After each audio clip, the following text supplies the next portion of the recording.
In a world where Carolina Panthers fans have an insatiable thirst for Panthers news and opinions, only one podcast roars ferociously. It's the C3 Panthers Podcast. Panther fans, is Cam Newton your quarterback? Because he is mine, baby. What's up, everyone? This is Cody Lashney back with another edition of the C3 Friday Free-For-All. You already know what time it is, man. We have all the boys in the building. If you don't know, this is your show. If you want to come in here and be a part of the action and tell us what you think about the Panthers re-signing Cam Newton, you can absolutely do that. It's in the description box down below on YouTube and on Facebook. I invite everyone to come in who wants to come in. Look, man, the gang's all here. I'm going to try and hit on each of you real quick so we can jump into the action. First, he's joined me for every single Friday free-for-all there is, and he's just now telling me how to pronounce his last name. It's Nick Montero. Nick Montero, what's up, brother? What up, man? It is Friday. I've been on every Friday free-for-all, and I'm not about to miss this one, man. I've been looking forward to this for the last 24 hours, giving my thoughts on Cam Newton being back and everything starting to go right with the Panthers. Dude, I love it, man. I still feel like I'm dreaming. It doesn't feel real. I don't know what to do with myself. I need one of y'all to slap me, man. Maybe it won't come to violence, but I might need someone to wake me up, man. I'm sure G Baby will do it. Oh yeah, I'm sure he would. Justin, what's going on with you, brother? Yo, not much. Just looking forward to Friday for all, man. We got our guy back, man. We got Cam back. Yeah, we do, man. And listen, I see a bunch of big time #1 jerseys. I'm loving to see it, man. I'm loving to see it. I see some Supermans, and I also see my favorite hunter. It's Drew. Drew, what's going on with you, bro? What's going on, guys? What a difference a week makes. Man, Last week we were like, do we have to do this again? And now Superman is back in the building. Yes, he is, man. Superman is back. Listen, y'all, we have so much to talk about today, man. So many different angles. And, of course, we're going to be joined by Kenneth, Panther Pickle. Kenneth, what's up, bro? Hey man, what's up, guys? I tell you what, I've seen. There's been so many YouTube live shows from podcasters, and Twitter's been off the chain. It can just barely keep up with it all this week. But it was good. It's fun to be a Panther fan right now, isn't it? Yeah, man. We got a boost that we needed sorely, man. Continuing on, my man Mike, the supreme leader. Mike, what's up, brother? Oh no. Might not be with it. I know Mike was on the road, so might be in and out. But we'll get to Mike. Let's move real. Yeah, Mike, go ahead, brother. I hear you now, man. What's up? Oh, okay. Yeah. I'm probably tap out here in a little bit. Yep. Because my internet's going out. I'm pulled over on the side of the road, ready to celebrate with everybody in Panther Nation, and I will be there at the Redskins game. I told my boss I'm not coming in because I'm going to see my #1 quarterback, Cam fucking Newton. Hell yeah. Let's go, brother. I love it, man. I love it. What a beautiful game. I know, man. Against Ron Rivera. Or against Ron Rivera. Yeah. I mean, perfect. Yes. Absolutely perfect. Listen, this next man is a staple of the C3 podcast. You know him. You love him. He's the stat daddy. He's the bat daddy. Greg, what's up, brother? Oh, man, what is going on? I got caught up on my shows on Friday night, and I saw that y'all were on, and I was like, hey, let me go check out and hang out for a little while, because the best news that I've heard in quite a while has happened the other day. And it's funny because we were talking about this on the Tuesday night show, and I even think I brought up the Superman Returns storyline, and I was like, it's been done a bunch of times in movies and comics, but I don't think it'll ever be done again in the Panthers. And lo and behold, 2 fucking days later, Right, Cam dude. Newton is I my love quarterback it. again. I have not bought or worn a jersey since Doomsday, since that day that he got cut. I pulled this out last night. I even posted it, just giggling like a little girl, man. Yeah, So dude, happy. Oh my everybody's so gosh. happy, man. You know what? Everybody's so happy. Somebody posted something today on Twitter that I saw, and it was like, whether Cam Newton comes back and he's an absolute winner and turns the team around, it doesn't matter. Cam Newton's my quarterback. Yeah. If Cam Newton goes down, I'm ready to go down with Cam Newton. So that's my guy. And I am so happy he's back. We're in a room filled with seems to be heroes tonight, and I'm ready to talk about it, Let's go, man. I love it. I love the energy, man. It's a vibe, dude. We're also being joined by my man, Zach Altman. Zach, what's going on, bro? Oh, you're muted. You got your microphone muted. Can you hear me now? Yeah, there you go. Yeah. Nice. Yeah, man, I'm doing fucking fantastic. I know all of us are doing great. This is the best news we could have got. So good. Like with the amount of time that we still have this season, like we still have a shot to make some noise, Yeah. Like we're only a half game out of the playoffs, and I don't see why we can't. I mean, I bought tickets to that Redskins game or the Washington game as well. So dude, I can't wait. It's gonna be awesome, bro. It's gonna be awesome, dude. And like Kevin or Kenneth was saying, man, we have a really cool storyline building when Ron Rivera comes to town too. Oh yeah, that's gonna be fun. And then another man who has been on every edition of the Friday Free for All, you know him, you love him. It's Kevin Boshoven. Kevin, what's up, brother? Hey, I haven't been saying your name wrong for the past few months, have I? Wow, man, you good. My bad. All right. Most people do. Yep. By the way, my man Devin is waiting in the back. It only lets you have. I can't add him. Yeah, never mind. What's up, Devin? What's up, dude? What's up, bro? What up, man? How you feeling, bro? Hey, guy. Good. Yeah, that's what's up, man. Dude, happy to have you all here. Look, man, ain't nothing to it but to do it. Like I tell Tony every Tuesday night. Let's jump into this, man. You heard me react. I did my reaction yesterday. I was joined by Drew. Me and Drew had a great time. Nick was able to jump on there for a little while. It was really fun, man. But I'm just gonna open the mic. Tell me what y'all feel about Cam Newton, man. And then here soon I'll play some clips from the press conference. But it's a free for all, baby. Whoever wants to go first, jump on in. You know what? I'm going to say this real quick. I was talking to a guy this week, and actually, he's a Falcon fan, but he's a normal Falcon fan. He doesn't go overboard on anything. And I told him, I said, if Cam Newton comes back, or when Cam Newton's back, I said, he ain't going to play forever. We all know that.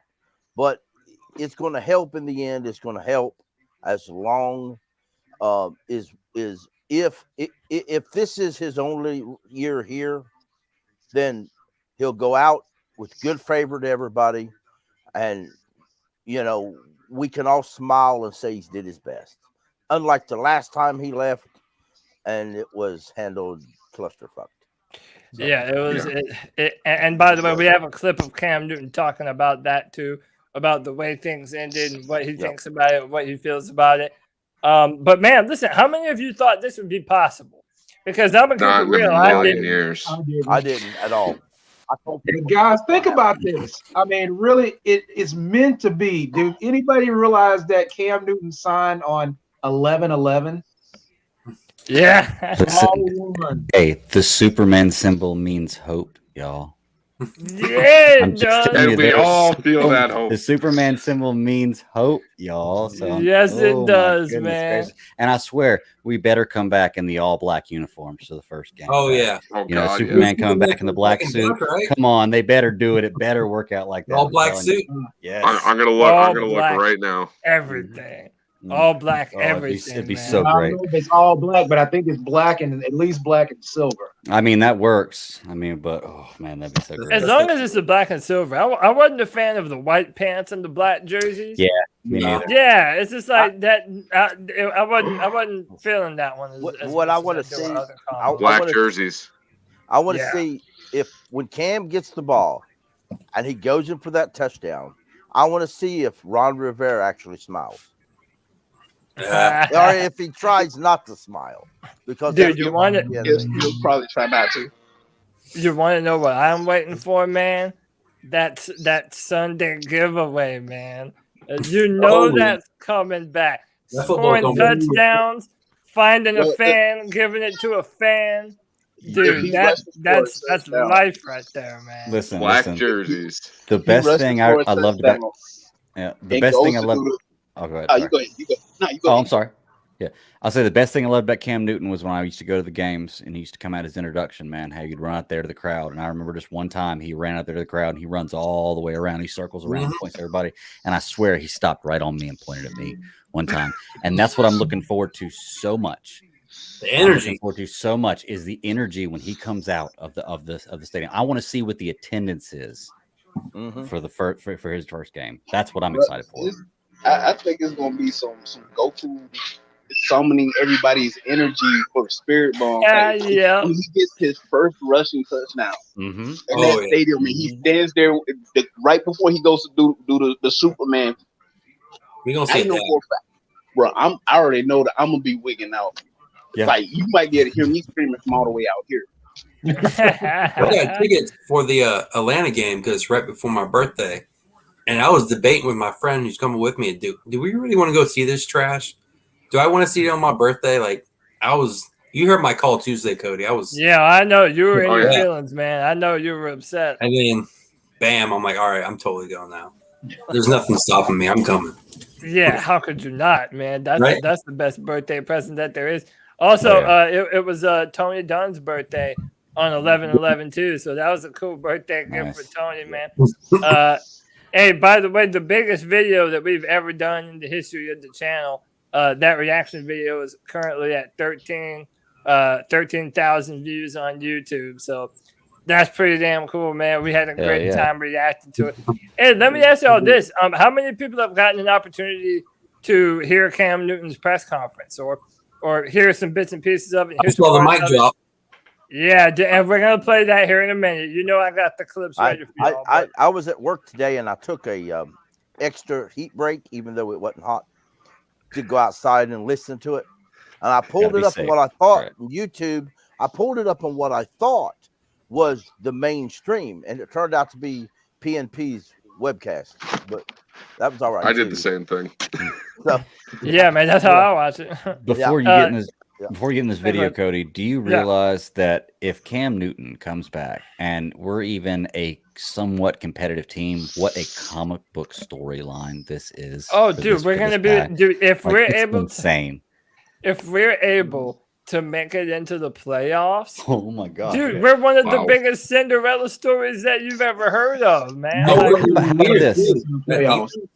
How about this? Last week on C3, everybody was debating with me that there's no way we win the game. I was just saying statistically we probably should win at least one more. Now we're sitting here talking about the fucking playoffs. Yep. Yeah, now we have no reason to not win like 4 or 5 more. Golly, man. I'm praying Kyler Murray doesn't play Sunday. Did you guys see the Cam Newton on the cart with Moore and Robbie? Yeah. He said, "I got my dogs back." I don't know if I wish that was Curtis, not Robbie. I just wish it was Curtis, not Robbie, man. Because Robbie. There's some news on Curtis. Curtis can't stay healthy. Now, Curtis is going to see another doctor, a doctor that's not recommended by the NFL Players Association. I might be imagining it, but Robbie looked like he's so damn happy. Yeah, Cam. I don't think there's imagination. That's what we need. I don't see why Robbie wouldn't be happy. Bro, look at that smile on Robbie Anderson's face, bro. Bro, I somehow don't think Robbie Anderson's going to be tripping on the sideline, but getting all pissed off and throwing shit, bro. You know the best part. I'm telling y'all, Sam did not get hurt in that Atlanta game. It was after the Patriots game. Robbie, DJ, and Sir Purr jumped them in the locker room. That's more No, believable. the virtual Panther came back and it just tore off his shoulder. Yeah. And Sir Purr opened the cage. I believe I was like, get some bear. Y'all, I have hope in this season. Like, not even this season. I have hope in this team again. Like, it's like they took part of my heart. And I've really loved the Panthers. And for the last few years, I've really, I love them. And I really, really want the Panthers to do well. But they took a part of my heart. You know, it's like a bad breakup. Yeah. And we finally had, it looks like we're having the makeup sex right now. And I'm loving it. Man. It's so good. It's so good. Well, so look, but let's actually touch on that just a little bit. So Cam Newton, in his press conference, he even kind of touched on, how things ended between Cam and the Carolina Panthers the first time. Let's play this short clip, and I'll let y'all hear the man you want to hear. It's my job to execute what those expectations is. Were there disconnect in the past? It's irrelevant. The fact that we're able to make what may seem a lot of wrongs or some wrongs right, that's the most exciting thing about it. And to hell with feelings. So basically, Cam is like, look, it don't matter what was said, what the reasons were for us cutting ties, to begin with. He brought me in, David Tepper brought me in with the intentions of coming here and winning football games, man. And I think, that's Cam. When you watch this interview with him, he has a laser focus to him. I mean, you can see it in his eyes. You can see it in the way that he says things. This is a Cam Newton that, is happy and excited to be here, man. And he also mentioned that, he considered the Panthers to be a team that can contend, that can compete and make a playoff push. And, I take Cam Newton at his word, man. I don't think he's blowing smoke. He sounds confident.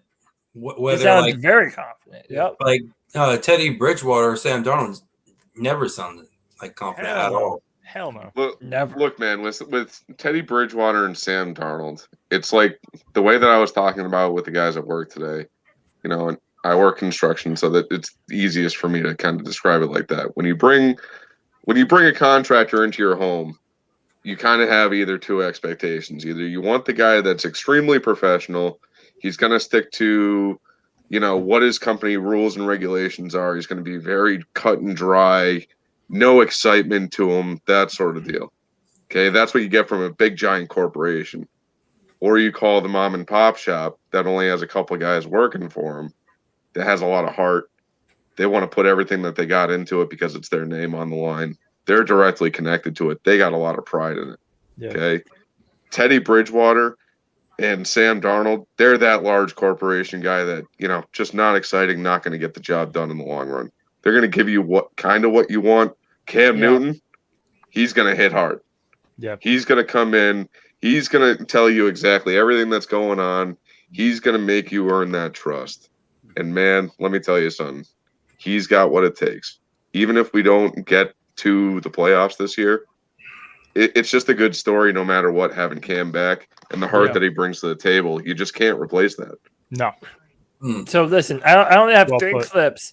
I only have 3 clips of Cam Newton. I'll go ahead and play them, and then we'll just continue the discussion. This is Cam Newton about what it means to him to be home, back with the Carolina Panthers. I'm home. I know I'm home, but, a person said to me yesterday, it was like, happy to see you, Cam. Glad that you came back to us. And I'm like, man, I'm glad y'all came after me. You feel me? And I just want people to know, man, it's such, like, a lot of times it looks like it wants message to cry. can get kind of misconstrued for real. in certain situations and stipulations. And I speak on this once, and the fact that this is the last question I can, and there's no follow-up questions. Was I in a predicament where I was human? Yeah. Did I feel a certain type of way? Absolutely. But I'm just happy that those decisions didn't go into this decision, right? And some of them did. And when you have these conversations with important powers that be, this could be something special. But it's always going back to winning.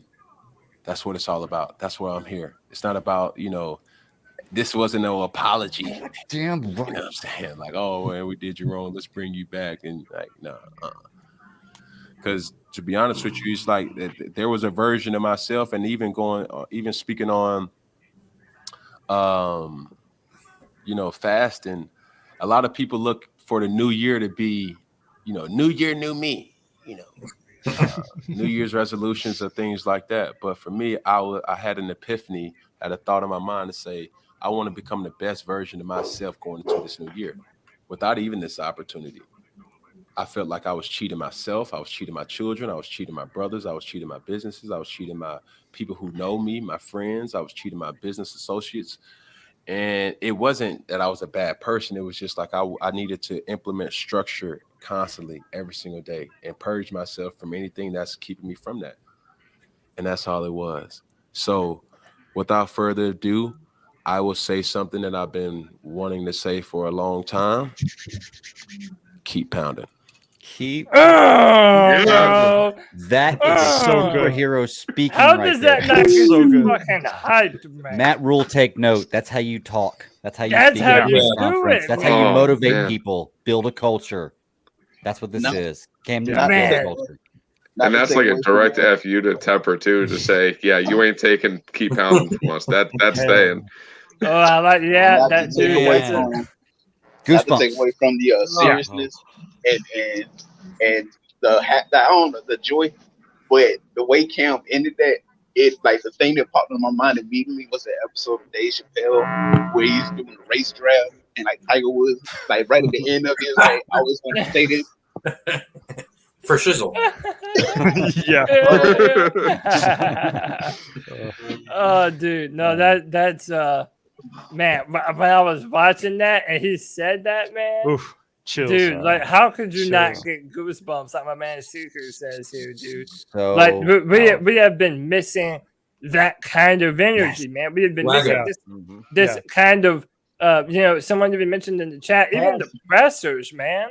Like the insight that Cam will give you, he feels like a grown-up Cam Newton, like a 32-year-old version of Cam Newton. And I'm not saying that to say that he wasn't mature before, because I think that he never got enough credit for how mature he was most of that time. But it really feels like Cam, after not playing football, missing the first half of this season, Cam feels like, man, I've had to go through some things. I know what it's like to kind of feel like I don't have football anymore.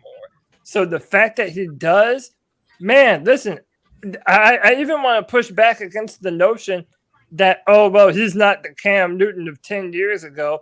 Well, yeah, I don't want to run Cam Newton as much as we did before, but I'm not sure that we're not going to see the best Cam Newton that we've ever seen, man.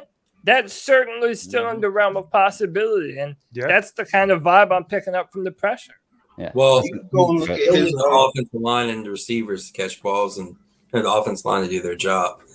That really depends on a lot of it. So, the O-line hasn't been as bad. Like I want to say that I think we all agree that some of Sam's sacks have been on his poor pocket awareness. Yeah. And in the last 2 weeks, the O-line has played fairly well. So like if they can be decent, like Cam on his worst day is better than Sam Darnold.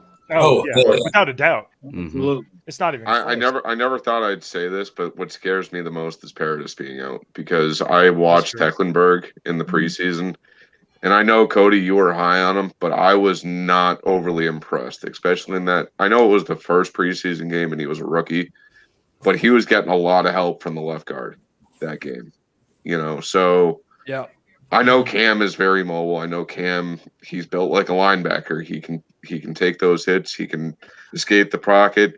He can break his tackles. Yeah, he's a true dual threat quarterback, but it's just the O-line being in the shape that it's in. That's what really scares me, and that's one of the things that I don't necessarily like about the 1-year deal. I understand why they did it with his injury history over the last couple of years. I can understand only wanting to give him a 1-year deal. But with how our O-line is, I feel like the front office should have been a little bit more understanding in the fact that this year it's going to be hit or miss, and I can definitely see it being a miss just because of the O-line. I can see Cam balling out, but I can see the O-line being the hindrance. Do you think Cam they wanted to give him a 2-year deal, but Cam wanted 3 years, so they agreed on one with more money. Which makes sense because if you think about it, he's what, 32? I think he's 32, 31, 32. Yeah, he's a mobile quarterback. 32 years old. Yeah, who has not finished seasons well over the last 4 years. So if you give him a 2-year contract, he's probably not going to get another contract after that. Whereas if he went with a 3-year deal, that would probably wrap up his career. Yeah. Well, and I hate to put it like that, but actually going to play center this week. Also, I don't think Tecklenburg is starting. I think Elflin is. Well, the depth chart says the Tecklenburg's the starter and Pat Elflin's the backup. That's what the depth chart says. But the depth chart also says that Dennis Daly's the starting left tackle. That's scary. I think Greg had a point he wanted to make. I think. What were you going to say, Greg? Yeah, well, just real quick about Cam Newton with his age. Like realistically, let's look at it. A quarterback's prime, like Hall of Fame quarterbacks that you remember throughout time, their prime is from about 27 to 37. 37 is kind of the tail end of it. It's when most of them start to wind down. Even now, the game protects them more and they're lasting longer. But realistically, Cam Newton is in his prime. I was talking to a guy at work the other day that absolutely hates Cam Newton, and we had a great discussion about this. Of course, you're not going to convince anybody; only wins will. And I think that we're going to see some convincing this year. But I think we're going to see a Cam Newton 2.0. I really do. I think that through everything he's gone through the experience he's had, and honestly, he played with Belichick for a year, which I don't care what anybody says. He's one of the best coaches in the NFL. That had to have been a great experience for him to be able to learn some stuff. It can't hurt. Exactly.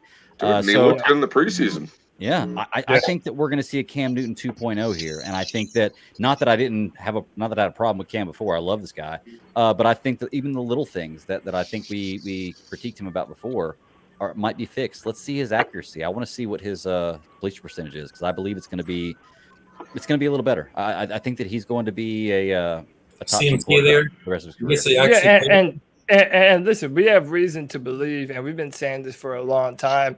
I remember before they let go of Cam Newton, we were all excited about the potential of seeing Cam Newton with DJ Moore, and then now we have Robbie Anderson, but also in Joe Brady's offense. And a lot of people have been very critical about Joe Brady. I've been one of the rare defenders of Joe Brady recently, but I think now we really have no excuse to not see the best play calling from Joe Brady. Now that you do have such a dynamic quarterback like Cam Newton back in your ranks. SC Base is joining us. What's up, SC? Hey, what's going on, fellas? It's a great weekend, man. It's a great day to be a Panthers fan, man. Dude, I'm pumped, man. No doubt. Pumped. How you feeling, man? How you feeling about Cam being back? Man, I watched the interview earlier, man. He seems, I can remember when Cam first came here. He was younger than mature, man. He's such a mature guy now, you know what I mean? Yeah, man. He feels like, dude, I was telling this to Justin earlier. I don't know how many anime fans we have in there, but, bro, he went Sage mode, bro. Like, he went full Sage mode from Naruto, man. He's on some other shit right now, and I'm really loving it, man. I'm loving the maturity. But we'll even talk about this too, man. I kind of get the feeling like this was a David Tepper move. I don't know if any of you listened to Matt Rule's press conferences, but if you look at, like, a lot of times a demeanor will kind of tell you a lot. And if you looked at Matt Rule in his press conference, yesterday and today. He said a few weird things, man. Like there's no difference between bringing in, Cam Newton than there is Stephon Gilmore or C.J. I think he Henderson. was just trying to lower expectations. Yeah, and listen, I Still, though. understand that people are like, well, he's doing the coach thing. You have to kind of toe the line and gotta get with say shit Sam. like that. But at the same time, bro, no one means as much to this Panther fan base over the past decade than Cam Newton. Yeah. And everything that he's done for this football team. It's not the same thing, man. And then he had a very short press conference today. And I heard a rumor, I think it was Sheena Quick, who put this out, that David Tepper was the one that said to Matt Rule, look, Matt, we've let you have your way on the last two quarterback decisions. David Tepper said, I'm going to have my way with this one. Now, of course, I can't verify that. None of us can. But I tend to believe that based on the things that we've been seeing. And I found this funny post on Twitter, and I think it kind of sums up the vibe that people were getting from both of the different press conferences. Like, that's Matt Rule with his looking all upset and depressed. And then here's Cam Newton all smiling. Let me go to Kenneth, because Kenneth was disagreeing with me on this. Dude, what did you think about Matt Rule potentially not wanting this Cam Newton move? Do you think there's any truth to that? Do you think it's BS? What you feeling? I wouldn't be surprised if it ain't true. My thought process is, though, if this is true, just hypothetically say it is, then Matt Rule is going to smile and say what he should say, just like Ron Rivera did, just like John Fox did. But in the end, Matt Rule, if he has an out or he can find an out, he's going to take one real quick, because he was promised that he would have roster control. He was given roster control. Now, I said here a couple weeks ago that Tepper's going to let Matt go so far before he says, wait a minute, I'm done with this. And yes, it may have happened, but I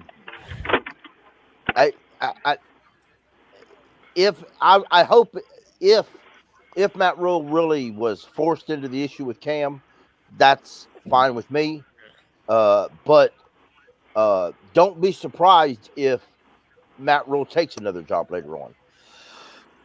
And if he does, that, to be honest, that's okay with me too. But I also stop and think, will Tepper learn his lesson and go out and get somebody that will be as player friendly as some of the last head coach we had? Well, I mean, it's interesting to think about Matt Rule being like, we're cool with PJ Walker, because of course that's his Temple guy. That's his Temple guy. So, and then I also think he would have egg on his face if he would just stick with the quarterbacks that he has. He doesn't have a proven process. No, so it's why would you? This offense was in such bad need of a veteran presence, of like someone that's been around, that knows how to be calm in the pocket, go through his progressions. I don't know why anyone in the front office or on the coaching staff would be adverse to wanting to bring Cam Newton back. Well, I think a lot of it has to do with from top to bottom. I mean, Tepper has egg all over his face right now. Yeah. Right now, he's wiped a lot of it off. But let's go back. Yeah. He told everybody he wanted to get a star coach here. Many people said that he said he wanted an offensive coordinator. I looked for some of those. I couldn't find exactly where he said that, but it didn't happen that way, did it? He went out and got a defensive-minded coach that believes in run first. So what did he do? When he hired Matt Rule, he says, you can do the coach's hire. That's part of our agreement. Then he turns around and brings Joe Brady in and forces Joe Brady down his throat. Strike one. Now, we all know that didn't work out either. Well, it has potential to still work out. Maybe. Well, it does. Yeah. But, you know, the folks on the roster, to me, don't fit a run-first offense. But they also don't fit Joe Brady's offense. The offensive line don't fit nobody's offense. So, no. I mean, how many quarterbacks? You know, I'll go back to the coaching interviews. We had one offensive coordinator from a different team reportedly told David Tepper, hire me, I will fix Cam, and we will go to the Super Bowl. What did David Tepper do? He didn't talk to him after that at all. He turned around and hired Matt Rule. He told Eric Bieniemy, he just basically ignored Eric Bieniemy, pushed him off to the side as soon as he said, I will fix Cam Newton. So, you know. So let me move the conversation to this. Yeah. What kind of alterations do we think Joe Brady might potentially make to the offense in order to benefit Cam, if any at all? Or do we think that they're just going to basically kind of just plug and plug Cam Newton into what we're doing now and just kind of call it like it is? I have zero faith in Joe Brady, so I say zero adjustment. We'll call them to be. I agree. I think in the red zone you're going to see a lot more design runs. Yeah, you're kind of cutting in and out a little bit. Say that one more time. I said inside the 20 you're going to see a lot more design runs for Cam. Yeah, and that's what I'm saying, dude. Listen, there's no reason why our run-pass option game shouldn't be absolutely lethal, man. We have the weapons now. We have two running backs, man. Chuba Hubbard has proven himself capable in that time, man. Yeah. I mean, but with all of our receivers, we have really good yards after catch receivers. I also think that a lot of the drops and a lot of the boneheaded plays from our receivers, I think that now that they have a healthy Cam Newton, that's going to build their confidence up even higher as well. So I expect to see better football from them too. I expect we have a team from quarterback to running back, from the running back position to the wide receiver position. They all complement each other almost to a T. Obviously, our offensive line needs to play a lot better than it's played as a whole. And if we can get, I say like average production from the O-line, is going to come to fruition because you have a quarterback who is a threat running the ball just as well as he is passing it. You have a running back that is a threat to catch the ball. Like CMC can get you 50+ yards off 4 or 5 catches. You have receivers like Cody mentioned who are tremendous with yards after the catch. If this offense becomes middle of the pack or better, obviously a lot of that credit is going to go to Cam.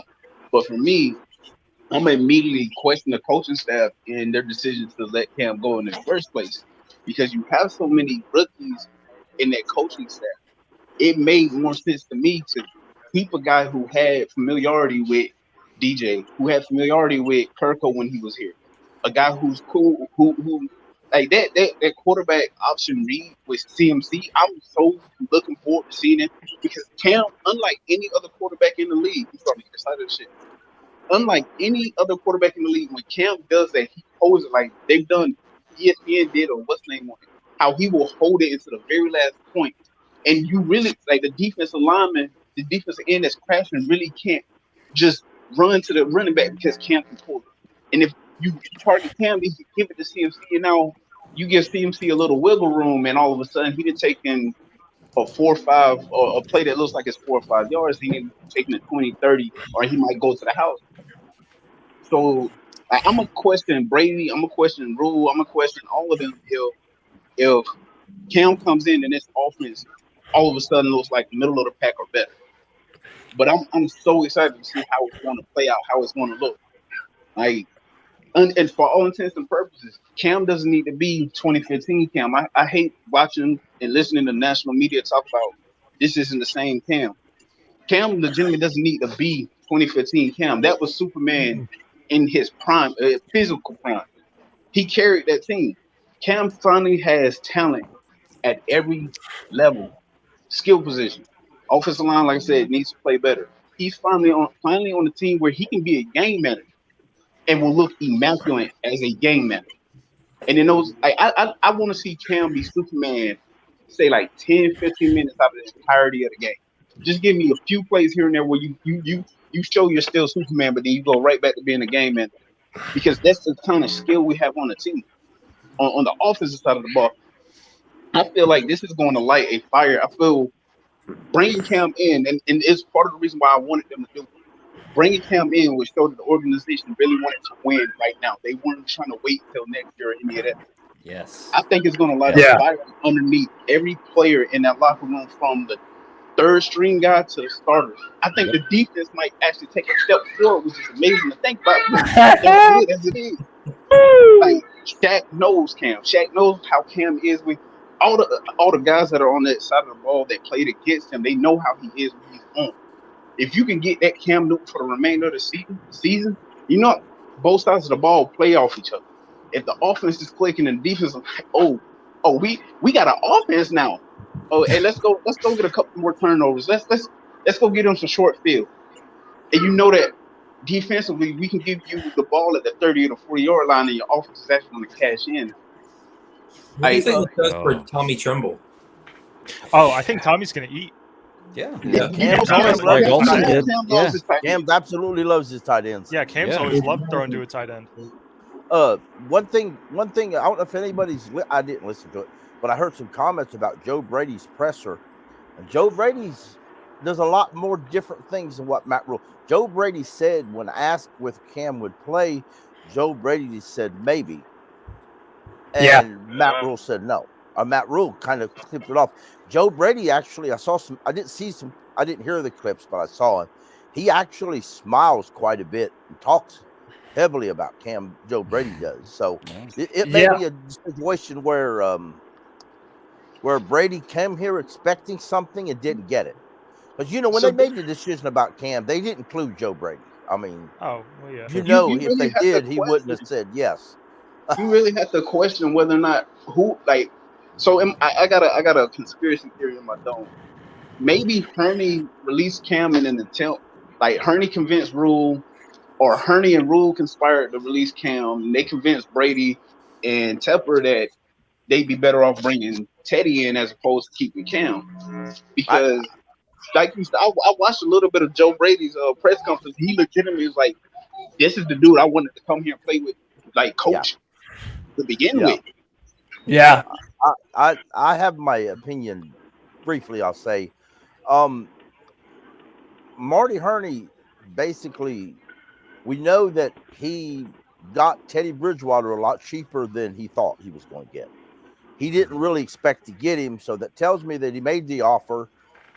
Teddy's agent took it, and he's like, "Oh, wow, we got him." So then he calls Matt Rule up, and Joe Brady and Matt Rule had already sent Cam Newton the playbook.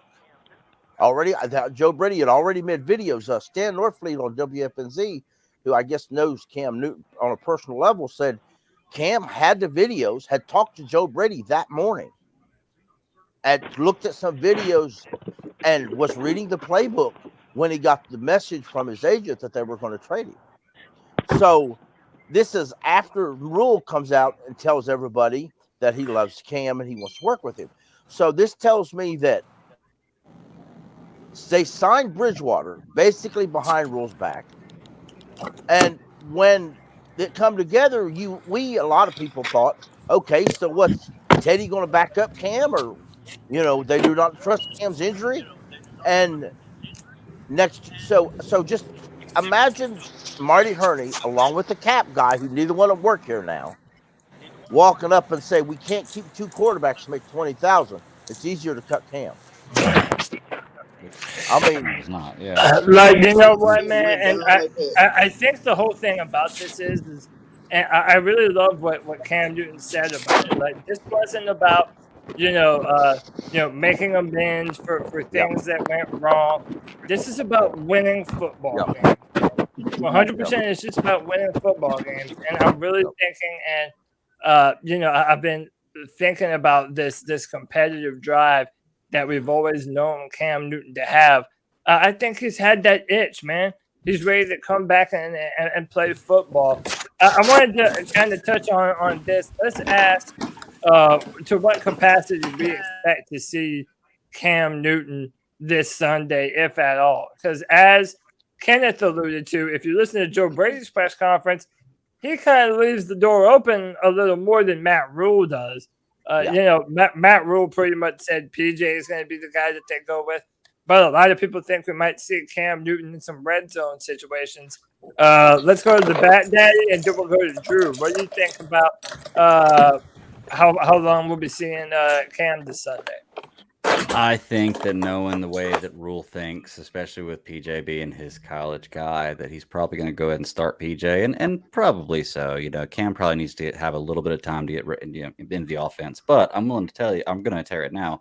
If PJ puts up a half like Darnold has the last couple of weeks, and he has 2 interceptions, we're down 17-3, fucking put Cam in. What's the worst that can happen other than maybe him getting hurt? But that's possible in every play, right? You can wreck your car every time you go out and drive. I mean, come on now. I think that PJ is going to be the starter, but I think that I don't know if he will, but I definitely think that if PJ is having a really bad game, not saying he will because he may have a great game, we need to go ahead and put Cam in the second half. I mean, he needs to be ready to play. Yeah. That's the other thing. Is Cam going to be ready to play this weekend is the other question. Yeah, and he will travel with the team to Arizona. So we do know that he will be there. Drew, what do you think, man? I think I asked you this on Sunday. Are you thinking that we see Cam Newton in any kind of capacity this Sunday? I believe, as you said, he's traveling with the team.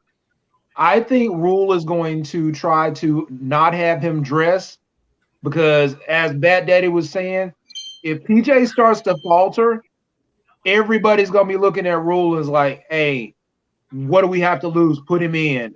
And that's going to be a lot of pressure for him to sit there and take of not putting Cam in the game if Cam is dressed for that game. That's a good point. Yeah. That is a good point. Yeah. That's why I think Cam will travel with the team. Cam will keep studying the playbook and everything, but I don't think he's going to have him dressed because he's worried about that scenario coming up. You know what? I bet you if he doesn't, is going to beg for it, even if he doesn't trust, though. Oh yeah, that's true. I guarantee if he doesn't play, he'll be running up and down the sidelines, pumping up the damn crowd. Oh yeah, man, that's what Cam Newton does. Yeah. If you want to win, put Boogie in. Hey, real quick, I got a guy waiting to get in. Steve, I see your webcam. Can you give me a thumbs up real quick? And I knew it. As soon as he dropped out, I knew the whole time that my fucking spider senses are on point, dude. I knew that shit. Yeah, man. Freaky Friday in here. Yeah, no, this ain't Freaky Friday no more, bro. Fuck that. And by the way, 114 people watching right now, 61 likes. Please hit the thumbs up button, guys. We are less than 100 people away from 3,000 subscribers. Yeah. That's big time for us. If you haven't done so already, please hit the subscribe button. And hey, man, tell a friend. There's never been a better time to be a Panther fan than right now, man. We have energy. We have hope for our future. And we want you to be a part of the C3 Panthers podcast. So, yeah, man, please and thanks. Let me ask that same question to, we'll go to Zach and then Kevin. Zach, how much did you expect to see Cam Newton this Sunday, if at all? I hope Cam plays a little bit. I don't see him playing at all, to be honest. I think I agree with Drew. I don't think that Matt's going to try to let him play. I think they're going to try to not have to deal with all the pressure of playing him. But if he does, I think he would play limited, some packages, maybe goal line or a 3rd and 1. But I don't think he would come in unless PJ got hurt, maybe. But even then, we have Barkley, Matt Barkley, Yeah. Which I guess he's got 2 days more experience in the offense than Cam does. So yeah, man. Let's go to Kevin Boshoff. And Kevin, what you think, man? We're going to see Cam Newton this Sunday? I don't, but I wouldn't be surprised if they have him come out for goal line situations, maybe for a little package deal, maybe. Yeah. That's what I'm thinking. I really don't see him playing unless or PJ just not doing shit in practice, and they just don't trust him. And dude, can I tell you something else too, man? Like Cam Newton has given me a new respect for the number 1 as a quarterback number, man. Like I've always loved that, man. Like everything starts with the quarterback wearing number 1. Like that just always felt. You gotta thank Jimmy Clausen for that, though. That's true. That's right, because he wanted number 2. He wanted number 2. And the balls to say, okay, you got 2. I'll take number 1. Yeah, man, dude. Hey, but listen, Cam Newton inspired a generation of ones, man. Look at Kyler Murray. Look at Justin Fields. Tua Tagovailoa. Yeah, man. Hey, Warren Moon was the original number 1. That's true. Warren Moon, yeah, that's right. That's right, man. Shout out Warren Moon. What year did Warren Moon win the Super Bowl? That was in the 80s, right? Or early? I don't think he won one. I thought Warren Moon won the Super Bowl. No. Who was the McNair? You're thinking of McNair going to the Super Bowl with the Rams? I say McNair never won one either. I was thinking of the dude, the Washington guy. What's his name? Yeah, that's who I'm thinking of. He was the first black quarterback. The other black guy. Yeah, he was the first. Yeah, I think he was the first black quarterback to ever win the Super Bowl. He played for Washington. Yeah, man. Warren Moon trained Cam Newton before the draft. Yeah, he did. That's why he won. That's good stuff, man. Yeah, man. So, Bat Daddy, I know you gotta leave us, man. We're happy that you're able to jump in and join us tonight, man. Listen, hey, how about that, Greg? We get to talk about Cam Newton as our quarterback every Tuesday night again, brother. You know what the best part about that is, Cody? All these motherfuckers that have been saying the whole time, forget about Cam. Stop talking about Cam. Cam's gone. You know what? Hey, Julian, Hell yeah. Back, he's my David quarterback, Newton, and I'm going to talk about the him. day before he was signed, said that too. Yeah, Julian Council, I believe it was Tuesday, said, you guys need to get over it. Cam Newton's not coming back here. You know, blah, blah, blah, blah, blah. Yeah, he had to eat crow yesterday. Yeah. Big old. The very next day. Yeah. The best thing about Julian Council was he got on Twitter and owned up to it. Yeah, he did. I can respect that. Yeah, I can respect I like that a lot. Yeah, You I can owned it. respect that. He actually owned up to it on his podcast today too. I think the one I was listening to today. That's what's up. Hey. He took back all the words he said and stuff. Yeah. Look, I'm wrong a lot, and I'm not afraid to admit that I'm wrong, and I can respect somebody else that also, same way. So that's cool. I'm cool with that. But hey, real quick, fellas, I got to get out of here. Huh? Yeah, man. I was saying Colin Cowherd said this was a good idea, and he hates Cam. Yeah, he definitely hates Cam. Yeah. Hey, Greg, shout out your podcast before you go, man. Definitely, man. You're about to get fired up in about an hour, so I got to get out of here and go get it prepped up. But thank you for having me on. Love talking Carolina Panthers football, of course, and I had to talk a little bit about Cam Newton. But if you're interested in movies, television shows, stuff like that's going on, check out Super Civil Servants podcast. We go live in an hour on YouTube. This week we're talking about the Doom Patrol season finale. We're talking about this 3rd or 4th episode of Prodigy, and today was Disney Plus Day, so a lot of news came out with Disney Plus. We're gonna be talking about all that. I saw the She-Hulk. X-Men. Yeah. Oh, dude, it's gonna be amazing. A lot of stuff to talk about. And then, of course, in the coming weeks, we're gonna go Matrix heavy the next few weeks because Matrix 4 is coming out. Hawkeye's coming out. We got Masters of the Universe. I went and actually saw my first movie in movie theaters last night with my daughters, and had a really, really good time. I saw the new My Hero Academia movie.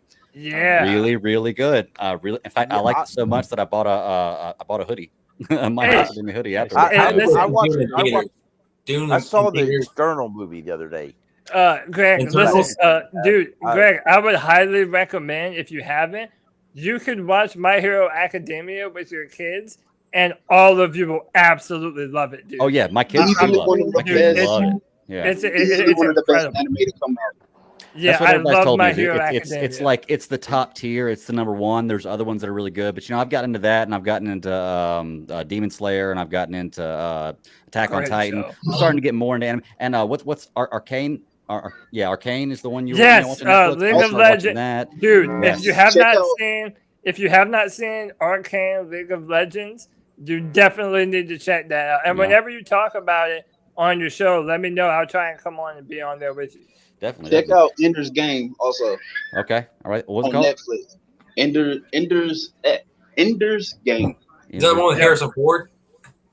No, it's about a video game that you play on your phone, almost like a gotcha game, but there are real life implications to the game. Cool. Greg, shout out your podcast one more time. Tell them where they can Definitely, find man. you. Super Civil Servants podcast. Like I said, if you like talking about any kind of stuff, and it's based around this show. This is one of the shows that I based my show around. It's a group of friends hanging out and talking about stuff we like. So we talk about all kinds of television, movies, books. You got any ideas, suggestions, anything you want us to view and discuss, or come on the show? Hit me up at the BatDaddy52 on Twitter or at SES Podcast 1 live every Friday. Audio drops every Monday or Tuesday, depending on how lazy I am, on any podcaster catcher of your choice. Greg, I nailed that perfect. Greg, love you, brother. I'll see you Sunday. Yeah, Sunday. And to everybody else, keep pounding, baby. Pounding. Later, Bat Daddy. Yeah, man. Awesome. By the way, Steve S is back in the background. You can fuck right off, brother. But anyway, let's continue to move on with this conversation. And listen, I know we're talking about Cam, and that's what there is to talk about, right? But we do have maybe the biggest test of on our schedule this season coming up in the Arizona Cardinals. You know, I think we kind of have to get used to the fact that PJ Williams is the guy that was starting training camp all week this week. He's probably going to get the majority of the snaps. So realistically speaking, what are we hoping to happen in this Cardinals game? Are you expecting us to get blown out, or are you hoping that we put up a good enough performance that can at least be like, well, I can see the potential here, especially if they had Cam Newton under center. What are you expecting from this matchup this Sunday? I'm hoping Kyler Murray doesn't play. We'll go Drew, and then we'll go Kevin, then Zach. Go ahead, Drew. I'm hoping Kyler Murray doesn't play first and foremost. Oh yeah. Yeah. What's his status right now? Does anyone know? He kind of he practiced today, first time this week. What injury is he dealing with? It's a sprained ankle, right? Is it an ankle? Yeah. Yeah, I think he said he's a game time decision. I heard. Oh man, and you know that's tough. Him being a and he likes to scramble around. So I mean, that's what I'm saying. Around on that ankle. Yeah, the ankle is tough. Well, the Cardinals beat the 49ers last week, and they didn't have Murray last week. Colt McCoy. Yeah, Colt McCoy. Yeah. Listen, man. Is he a revolver or a bottle of whiskey? He played great though. But you know what they're going to do? They're going to wait and see if we have Cam active. Then they're going to decide they want to play Murray or not. Yeah, if we have Colt, our defense should eat him alive. I don't know why. I don't know though. The 49ers reason, have a pretty good D-line too, though. Huh? But the 49ers had a change. The 49ers had a change in defensive coordinators. Their former defensive coordinator now coaches the Jets. That may be a reason why they're struggling a little bit. True. Well, the 49ers, aren't they struggling a lot? Yeah. They are. Let me say this. They've had injuries at their quarterback, and the rookies played some. And our defense is going to be pretty healthy. If Brian Burns said he plans to play, I think they said C.J. Henderson is going to be back out there. Brian Burns is going to be pissed off for this year. Oh, he should have that's going to be good for extra mojo. But, I agree, but I think we should sit Brian for this week. You know, our defense is good without him. Don't get me wrong; he makes the defense better. Yeah. But you know what? We've rushed all these guys off IR. We've rushed all these guys back onto the field. It's an ankle issue when you are an edge rusher. We need your speed. Take an extra week, get through it, and then come back and eat at home. Yeah, when Cam comes back. I tend to agree with you, but if you did you see his interview this week? Oh, I know he's pissed off. When he was asked about whether he was going to play, he says, "I've only missed one game since I became a pro, and I don't think I'm going to miss Sunday."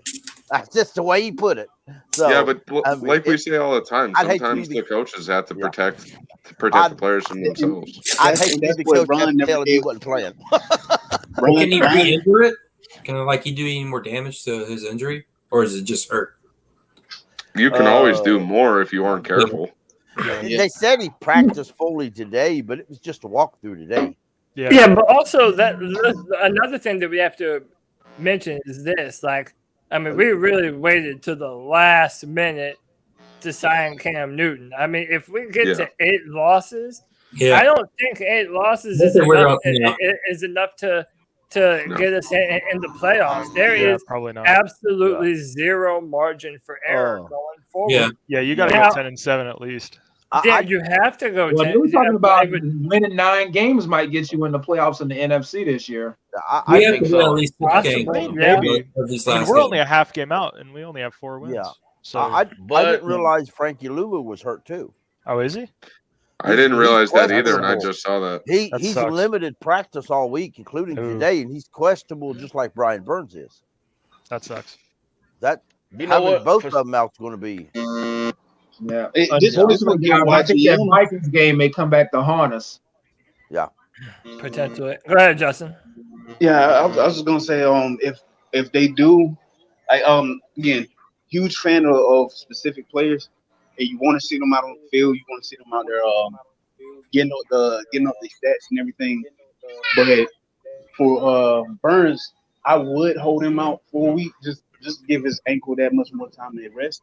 And that would give YGM a chance to see like what he could do if he was in a more prominent role.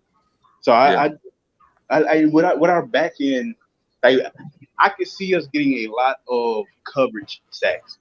Because of how well the back end is. Especially if back here. Like Cody. And nobody's talked about this. Sorry. Go ahead, Zach. I was just gonna say this is the Hassan Reddick revenge game too. Yeah.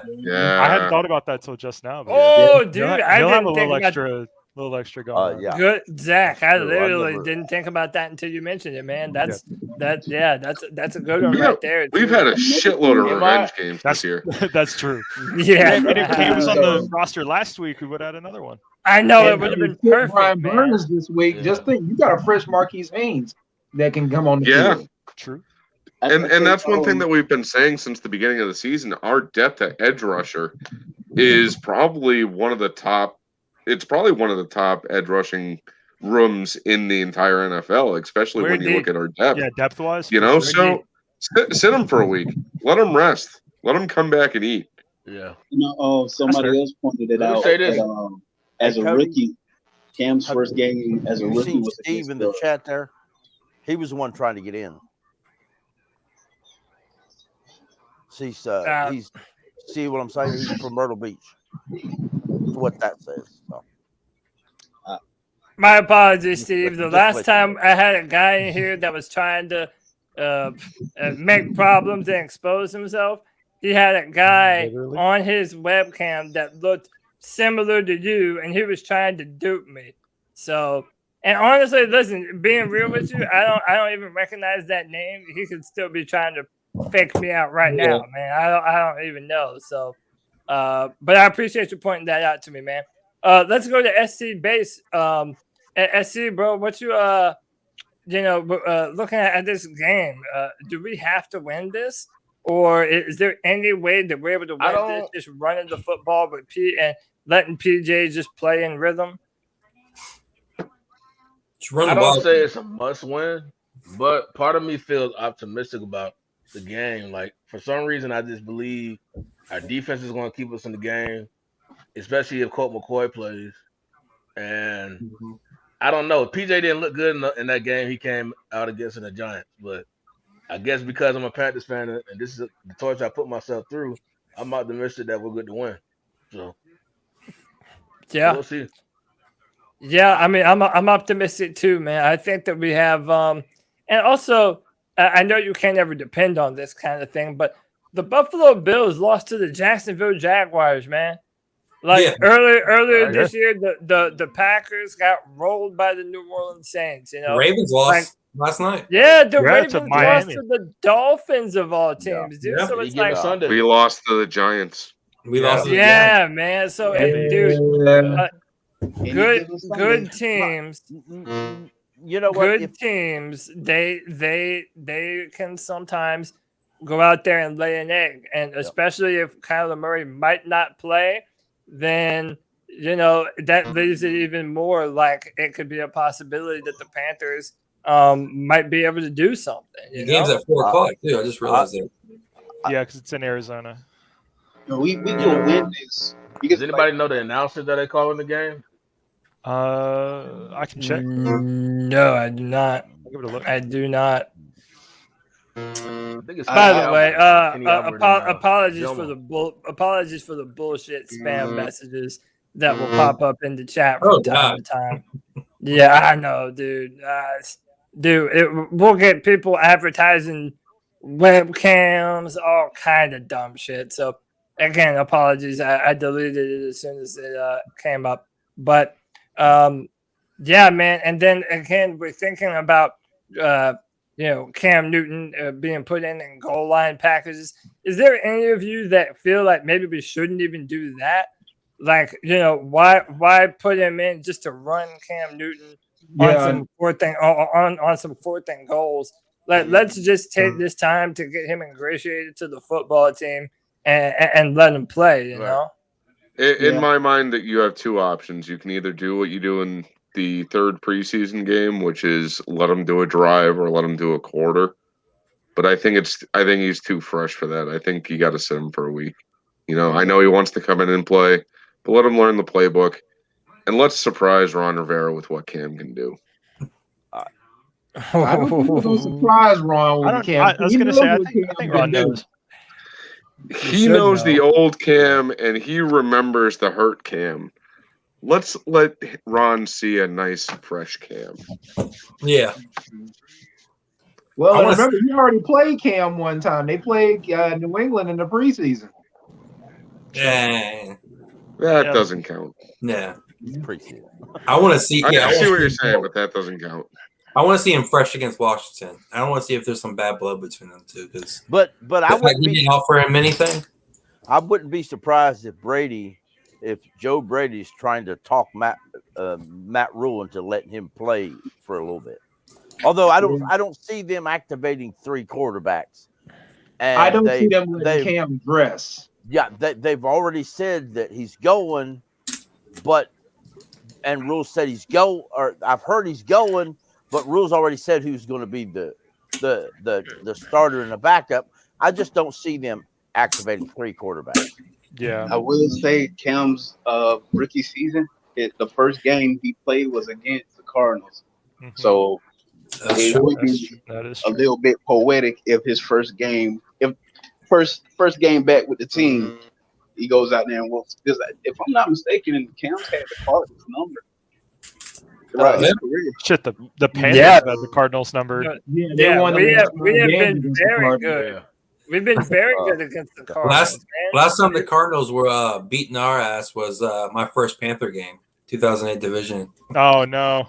Yeah, that was a bad one. First game. That's a bad one. I think that's the last time we lost to Arizona. We lost. won 5 straight against Arizona.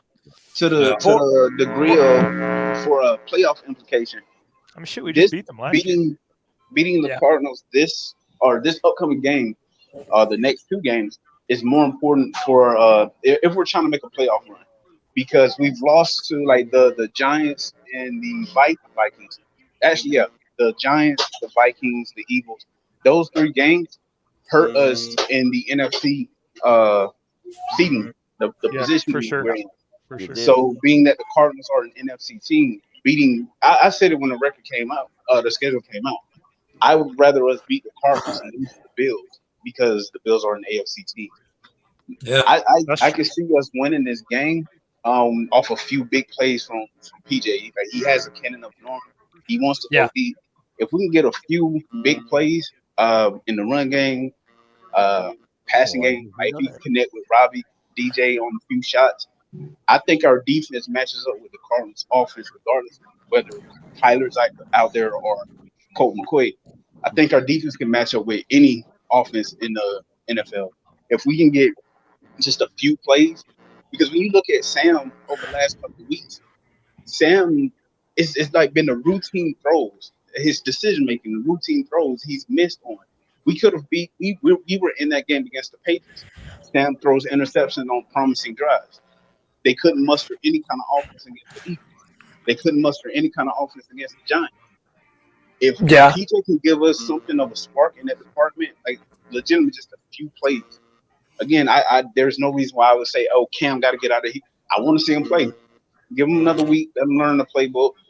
If we can get this dub, that would be monumental, not only to the fan base because we won, but when you're looking at playoffs and shit. Okay, now the Panthers are right back in the thick of it. Yeah, and didn't the last time we beat the Cardinals, we had Kyle Allen as our quarterback? No, so we played the Cardinals last year. We played them last but year. Kyle Allen beat him the year before. Teddy was the quarterback last year. Right. Okay. So okay, I've actually pulled up Kyle the Allen history did go between off, the two teams. Yeah, he did though. I just read a comment that reminded me of something. You guys have all seen. I believe it's Endgame. Avengers Endgame. Yep. I know what you're talking about. Yep. Cap and Iron Man, they're walking up to Thanos, and the monologue he gives. I saw a meme with it's like this how Cam Newton feel right now. Yeah. You cannot live with your own failure. Where is that link back to me? I think I retweeted that with the Cody yesterday. Yeah. Yeah. So there's one floating around that has somebody's pasted the picture of Cam Newton and Matt Rule and David Tepper and on the respective heads of them all, and that's pretty cool. I went to find it. I found it on my phone at work. Then I went to find it after, and I couldn't find it no more. So Panthers versus Cardinals. Okay, we have played them 18 times over our entire history. Our record is 13-5. Wow. Okay, so we've had their number quite a bit. And the last time we lost to them was in 2013. Okay. So it was in October, we lost 22-6. So, but that was the last time we have lost to them. Every other time, we've basically blown them out of the water since that point. Also, speaking on losing, which game did you guys buy tickets to? Man, I can get I would love to get to one of the games, but I'm in a situation that won't allow me to. I ain't about to spend that kind of money. Yeah, the Washington game went up like $50. The Falcons game is not bad. The Atlanta game this is is not one. bad. This is one of the ones I had to put on my on my Facebook page. Him with Thanos, man, dude. The memes have been awesome, dude. The internet is undefeated, man. I love the memes that end up coming out of stuff like this, dude. That's awesome, man. You know the still what I'm thinking about in terms of our offense is like Christian McCaffrey needs to have a game, y'all. I mean, we've been waiting on Christian to come back, and last week we played a well-coached football team, and they were able to shut down everything we were doing. But at the same time, Sam Darnold was playing terrible. So, I really do think that this game. I mean, I'm not necessarily saying that we're gonna win. Because, again, this is one of the better teams in football. I'm hopeful that we're going to win. I'm hoping that we can at least keep it close. We cannot lose more than 7 games, man. Maybe we might be able to get in at 8 or 9 losses, maybe. I still don't necessarily think that's, it might be pushing it depending on how much of a slaughterhouse the NFC is this year. But, man, I mean, I just want to see this team keep it competitive. And start to put up some points on the board, man. Yeah, I think they'll keep it competitive. I really do. I mean, I think PJ will do just enough to keep it competitive, but it's going to be interesting. It's going to be dependent if Kyler Murray plays, really. And Hopkins is questionable too. Yeah. One thing PJ's got going for him is right now he knows Cam's behind him. So if PJ wants to impress not just the Panthers, but any other team in the league, he's got to come out here and make a great showing. Yeah, now's the time to show it. I mean, and listen, man, there's been a bunch of people in our chat room for a long time championing the PJ Walker wonder. So it's like, I remember last year I wanted PJ to get the start going forward after we beat the Lions. And I was like, man, just let PJ have the reins, see what kind of player we have in him. But, we ended up staying with Teddy Bridgewater. Another thing I wanted to mention about Cam Newton, and it goes back to this, that the Panthers didn't have good options on how to fix the quarterback position after this year was done. And I've laid this out on the show before, but we don't have a lot of draft capital. And if we were going to trade for either Deshaun or Aaron Rodgers or Russell Wilson, you would have to have given up a lot of picks to be able to go and get them. Then that means you're not going to be able to draft more offensive line that you might potentially need to draft. And you have players that you're going to need to sign. Then if you wanted to draft a quarterback, you're literally hoping that a guy that you like falls to you in the draft. And we know how Matt Rule feels about rookie quarterbacks. He thinks that their bust rate is really high. So that's what caused him to not want to take a chance on Justin Fields. That's why I wanted a 2-year contract with Cam. Yeah, and you know what? I do think that there is, after this season, especially if Cam plays well, I could potentially see Cam Newton being the bridge quarterback, so to say. And when I say bridge, I mean, it depends on how well he plays. I'm hoping that he plays well enough that we might not even have to have another discussion about another quarterback. But he could be our as well. He gets a 2-year contract extension after the season. Yeah, for sure, man. And they just keep on doing that. Yeah, I think that's I think that's like looking at how Cam played last year with New England and how bereft of talent at their skill, because like they had a nice stable of running backs, guys that can run the ball, Cam included, but he was playing with 3s and 4s. Like there wasn't their best receiver. You would say was I can't think of his name right now, but he's like I said, he would be the third receiver was Jameer Bird. Yeah, and again, when you compare what he did last year, he had Jacoby Myers. He's like the 4th, 5th option on most good NFL teams. You look at his completion percentage, like a few points under 70, accounted for 21 total touchdowns, and I mean he was not put in a position to succeed. Only had a few with the team before the season started.